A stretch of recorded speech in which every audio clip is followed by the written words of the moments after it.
Payg'ambarimiz alayhissalom aytganlar hadislarida Alloh ko'p mehnat qiluvchilarni yaxshi ko'radi deb qo'li qadoq bo'lib ketgan odamni qo'lini ushlab turib shu gapni aytganlar.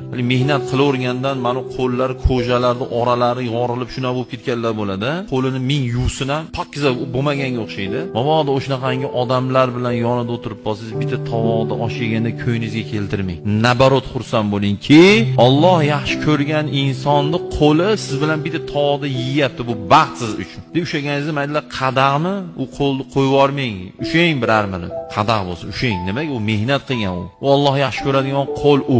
Mehnati bilan u topgan pulini arag'iga, bir yomon ishiga ishlatmaydigan bo'lsa bo'ldi. Alloh yaxshi ko'radi. Alloh yaxshi ko'rishi uchun men ko'p aytaman sizlarga.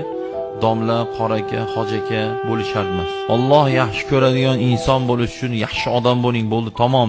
Siz kimsiz? Ijtimoiy kelib chiqsangiz nima? Uyingizda sharoitingiz nima?